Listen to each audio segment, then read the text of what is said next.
And I said that most African parents fail because they feel they are giving all these things to their children. But how can he manage it? You're building your wealth for your managers and your employees because your children cannot handle it when you're not there. Look at now, there is an instance in Nigeria.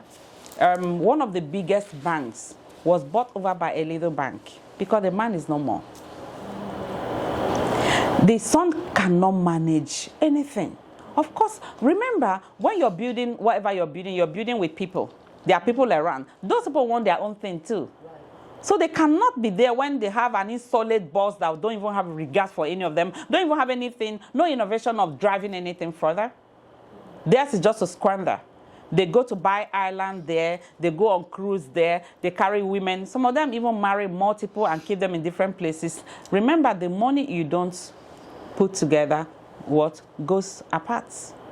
So no matter how rich you are, no matter whatever you have kept for your children, it is only a wise child that can manage wealth. And I see why I call this book, when I was praying and God gave me, calling it Generational Giants, is because for you to leave a legacy. How can you leave a legacy for a child you don't train? One of my quotes, I said that it's not the money you stack in the bank or the cash or the assets you have on the planet that will make your children rich, but the wisdom you give them for productivity.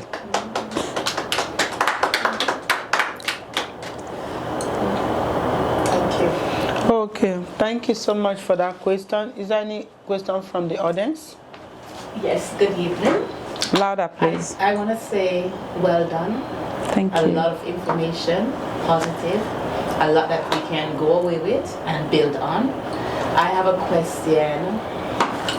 What would you suggest or say to an individual, say mothers, that maybe already raised their children, maybe they're in their teen, it could be, and they didn't have the knowledge of what you're teaching today or what you're saying today, and they figure it makes no sense. What would you say to such a one? You know, there is what I call never too late. And when I was in secondary school, I remember one of my Sunday school teacher, I was a Sunday school teacher, one of our teachers, our senior instructor, always tell us that better be late than never, but never come late. So as much as the young people are hearing it now, that you have opportunity everywhere in the world, you can run with the vision. But the ones that maybe your children are all old and things like that, you can still make amends. Call them and apologize. I heard about this. This is what I did not do to you. I'm so sorry about that. If I had known better, I wouldn't have been like this. You wouldn't have been the way you are. But we can do something here. There is something I always say in I think one of my books, I talked about Colonel Sanders in Think Ideas and Create Wealth. I talked about Colonel Sanders started his business at the age of 65 years old. He was already old. There is he started this KFC. He started at 65. So there's no time that it's too late. So you can make amends and adjust things you could not do before. Try to learn. And that is why the internet is very good. So like what we're talking about today, listen to these slides and see what you can do to improve on yourself. There's no time. Don't look at yourself. There is no time that is the right time and the wrong time. Anywhere you start is a starting point for you. You can be very old because you can learn. Listen, there's something I want to, it's a dismiss. Don't say old dogs cannot learn new tricks. Gone are those days. It's ignorance. Old dogs can learn new tricks. All you just need is to teach them and they will learn. So you are not a dog like animal, but you can learn something new. So you can create something for yourself from now. Does that answer your question? Wonderful. Oh, good.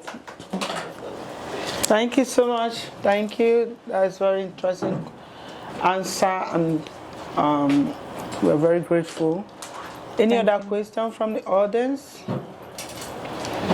I guess I have one question. So Yeah, go on. ahead. because I always hear this, and I want you to elaborate on it. This one is because I really want to know more, know what the internet is saying. Yeah. Anybody can just put anything there. Yeah. So I always hear parents know their children best, and when some children like misbehave at the school, and the teacher kind of talk to the parents, oh, your child did this. Yeah. Then the parents kind of argue with the teacher and say, I know my child better than you because I trained them up, but that child is really doing something that is not appropriate. So what is your advice to such parent? Can you come up with the question again? Let me be explicit on what you want to ask. So, internet and also people always say, I know my child better than anybody. And when the child is in school and the child is misbehaving, maybe fighting or doing one thing that is not appropriate in the school, and the teacher get the attention of the parent and say, oh, your child did this and that and that. So instead of the parent to talk to the child and say, don't do that whatsoever, but the parent will kind of argue with the teacher and say, I know my child better than you. I trained the child up, so you don't have no right to tell me what to do to that child. So what is your advice to such parent? Okay. What is the topic we're talking about today? Wisdom. If such parents have wisdom, they will not treat the teachers like that. They will take everything with a pinch of salt because you're not 24 hours with the child. Right. Whatever the child have done, a reasonable parent that has wisdom will want to investigate what the issue is. I'm not talking about when your child is being like victimized. That is different. But everything you hear, investigate. Right. Don't just take everything at the face value. As a parent and a good leader, this is one thing I teach leaders now that I've started going into industrial training. I always teach leaders that, look, don't take everything you hear. Always make sure that you investigate to know what the issue is. Because some people want just to buy favor from you, to destroy other people's personalities before you, and for them to have their way into your own life. Sometimes they are coming as a destructive means. They just want to get this good person out of your way because they want to have access to destroy you.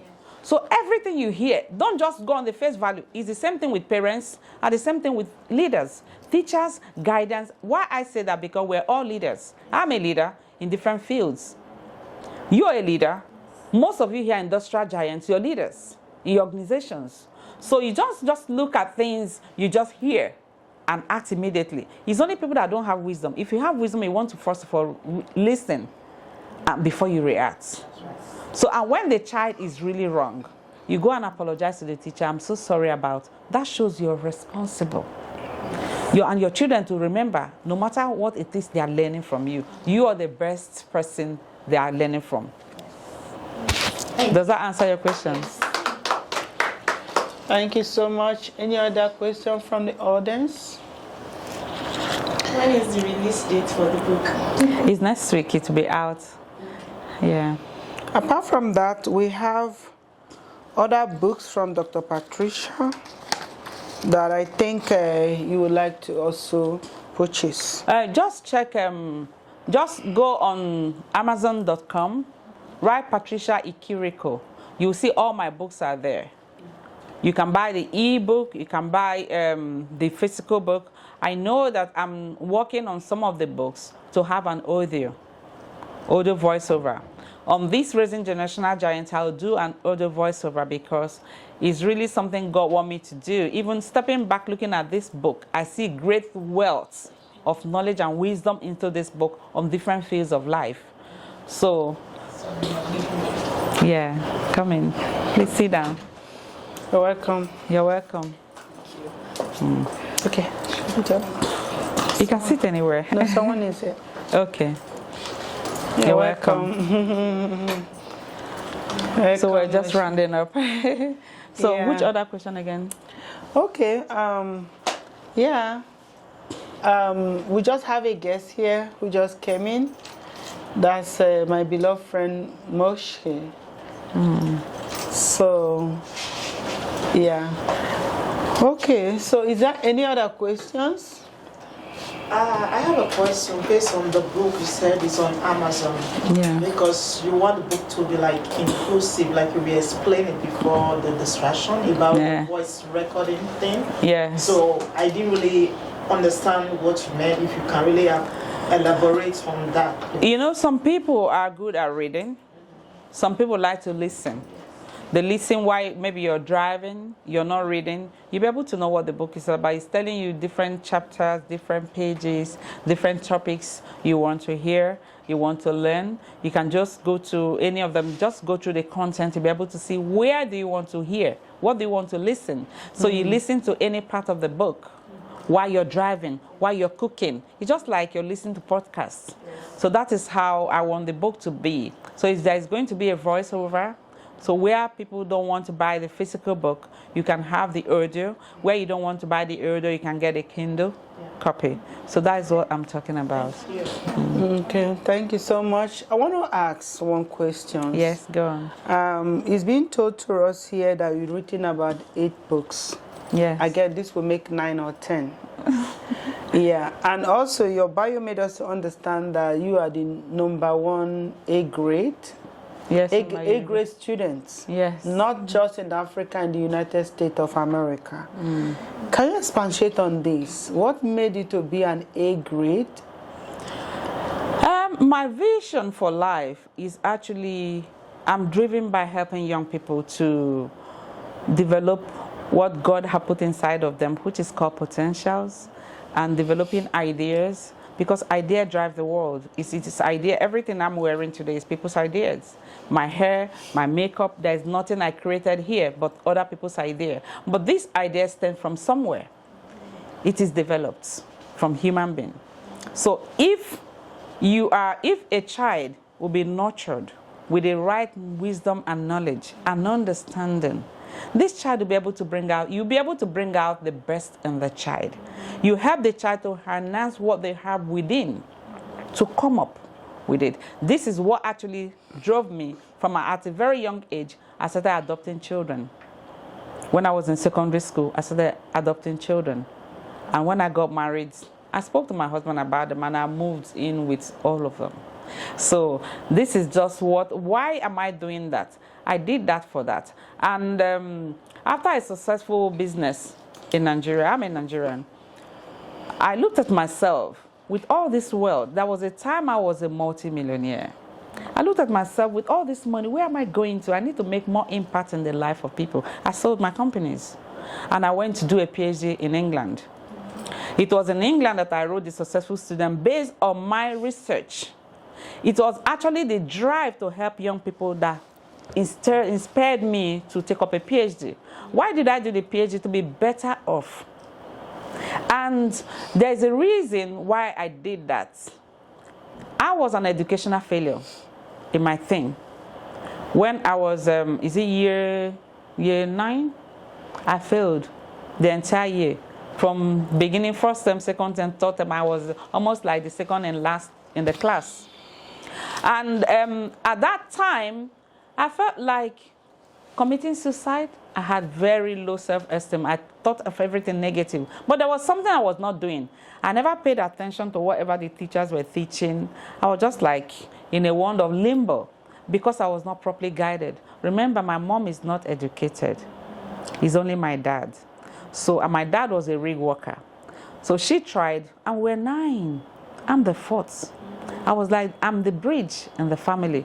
The younger ones and the older ones. So all these things, played on me. And at the time, I just thought to myself, I've always dreamt of becoming a very great woman. In fact, I want to be so great that the world will hear me. at that tender age.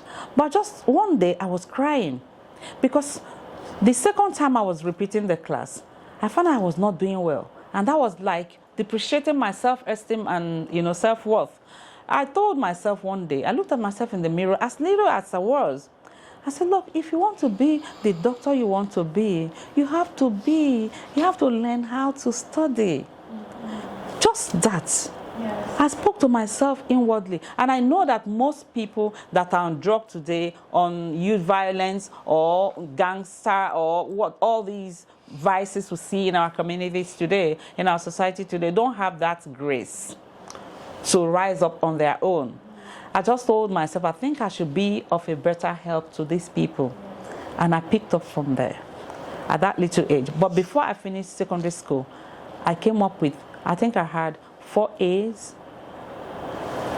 I didn't make up 4 A's and B's. I actually want to drive myself to making A. I took what they call West African examination outside. They call it GCE, Examination Council. I went there to repeat some of the courses I didn't do well, and I made all A's. That helped me. I went to the university, and from there I started coming up very good. And when I was in England, when I was doing the PhD, I couldn't defend my thesis on time. So one day I was crying. I said, oh, this is like, the story was just so long with my career then. And God told me to write a book. And within 6 months, that book was written, The Successful Student. And the day it was published, it was taken to secondary school education, taken by them, and soft copies sent to all secondary school in the UK. And appeared on, the book was picked as an editor's pick of the month. Appeared on Female First magazine on exclusive interview. I was like, wow, what is really like happening? I was just so amazed too. It appeared on different media platforms. And I looked at myself. I studied psychology in England.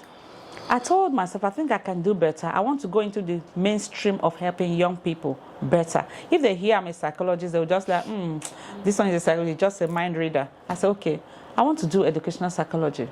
And I started on that PhD.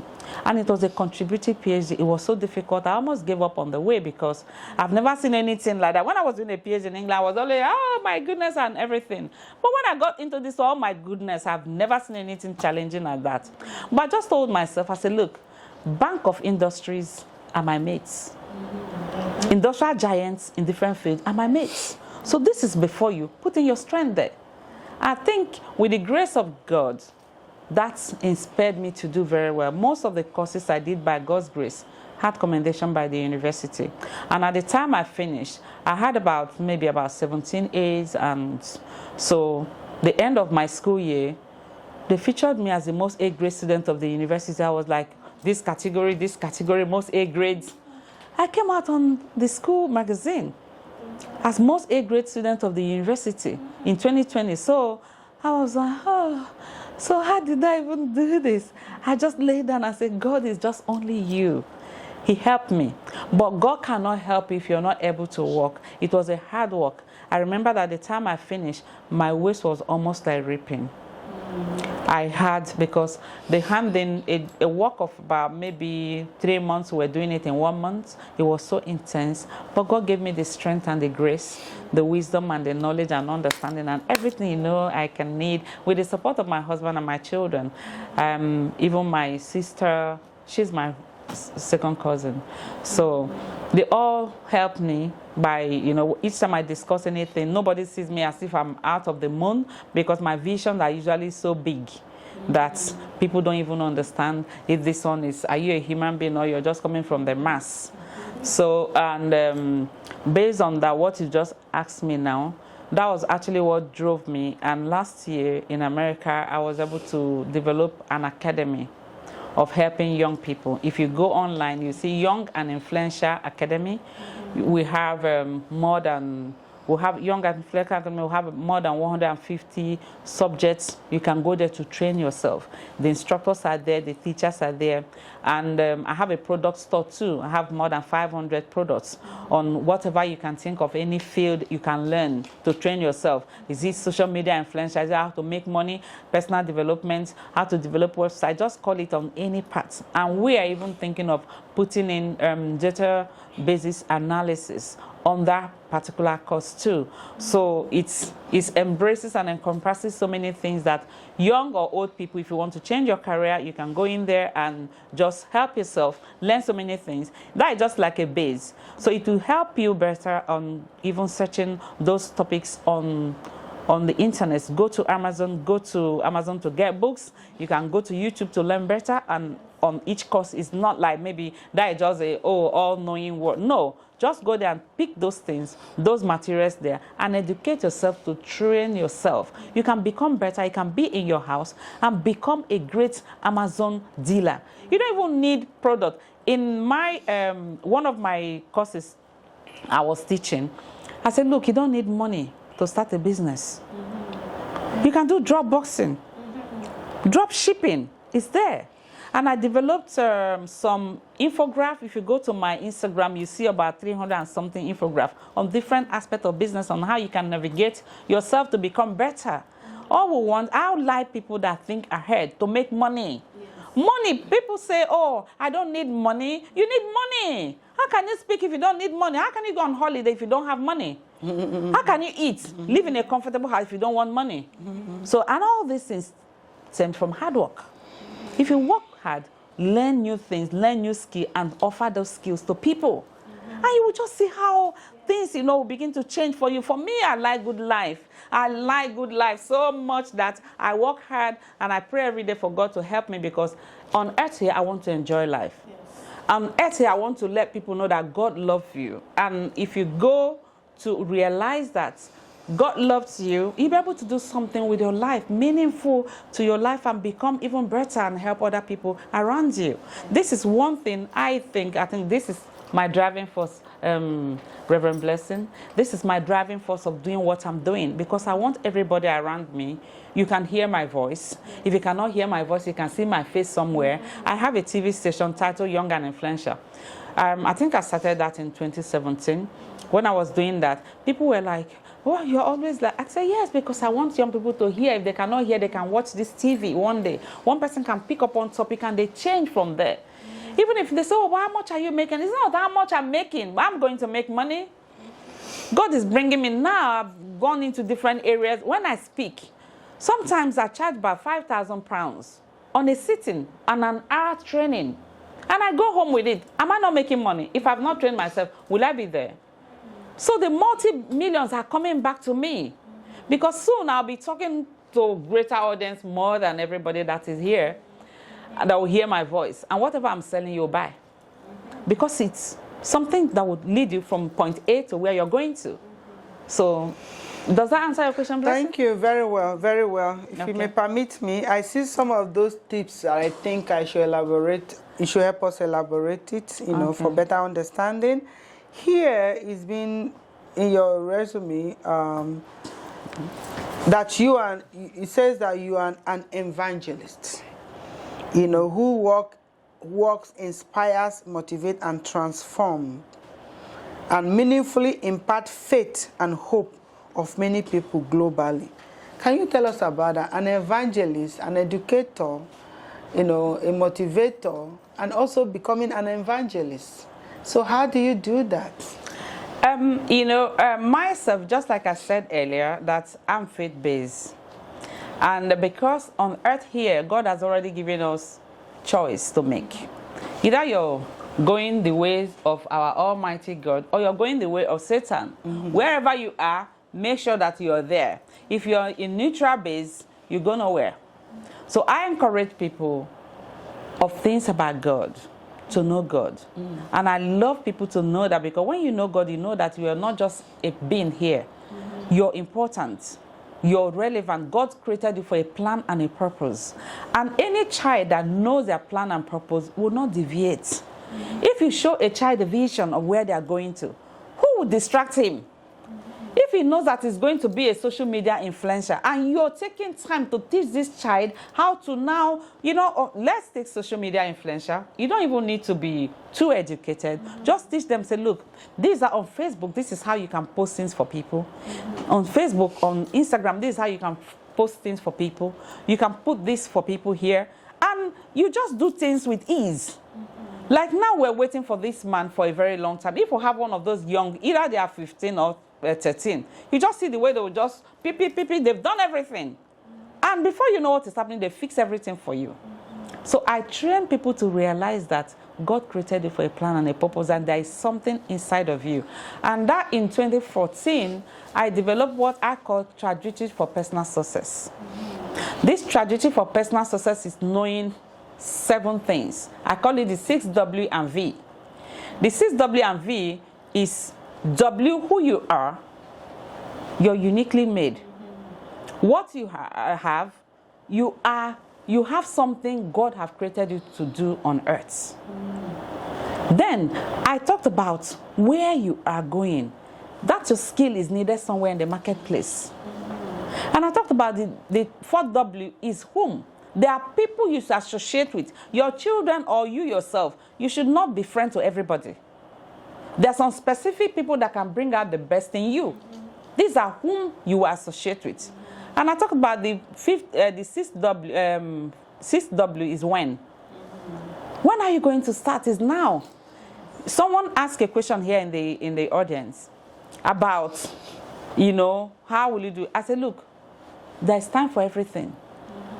My people, there is an ad in my place that said that anytime you wake up is your morning.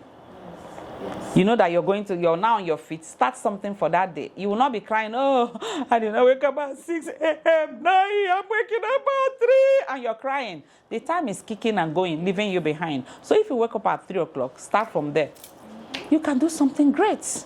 Yeah. So Blessing, this is actually what makes me, this is my own faith base. I encourage people to say, look, you're not useless. You're not too poor. You're not too rich. You're not too young. You're not too old. You're not too ugly. You're not too disabled. Because in these categories, and in my teaching, what I do, I like people to see what other people have come up with. I like to teach, if I'm conducting a training here, on every aspect we do, I bring a life model to teach you about what they did to be where they are in relationship with whatever we're doing. I'm not doing that because it's a talk show. And that was why I just prepared this slide so that when I am talking, you at least you have a view of, you're not sleeping because you want to see the next picture that is coming up. Engaging the crowd. So this is what I think, you're not too poor. You're not too ugly. You're not too disabled. Because Nick Vujicic, who does not have limbs and hand, is now one of the richest men in the world. So you're not too disabled. You're not too poor. There are some people that are poorer than church rat. They don't even have means, not even where to sleep. From the ghetto, but they did something that changed their life. Today, they are multi-billionaires to be reckoned with. So that is where my faith base comes, because if you know God to help you, and I encourage parents to be very prayerful. Last week, I published a book on this Raising Generational Giants prayer journal. Every parent needs that book on how to pray for your children. And I put an analogy there, and one of the topic, blessing, we had an interactive section, I think one of the prayer theme we had last month. A lady just discussed that it's as if she has seen what I have written. And I said, look, most parents are sleeping and the destinies of their children are destroyed. Most parents are sleeping and their destinies of their children are exchanged. So this is the time for you to wake up. Wake up and pray for your children. Both black and white, green and yellow. Whatever color you think, you're human. Wake up and know that there is a seed God has put in your hands. We talked about parenthood, and I described what parenthood is all about. It's not the one you brought out vaginally or you're caught. Any child that comes to you, you're accountable to that child before God and before the child. So this is what I'm talking about on my faith base. I'm doing what I'm doing because I know that there is nobody that is too useless. You're useful and you can be important at any point in time. All you just need is the right information, because I know information is the key. Yes. Everything is in this book. Thank you. Just one question, if there is no other one coming from the audience. Do you have any question? You are great, actually. Just listening to you. Okay, I know she wouldn't want to talk about this area, but I want us to know that in every successful woman, there must be a man. And the journey for all the education, all the skills and education she went through, doesn't just happen like that. There must be a honorable and a successful person. As I read here, that she is the wife of, in this place they call it the mayor. But in her place, it's called the executive chairman of Ahoda West Local Government Area, Rivers State, Nigeria. Please, can you just tell us more? At least we want to know more. We'll talk about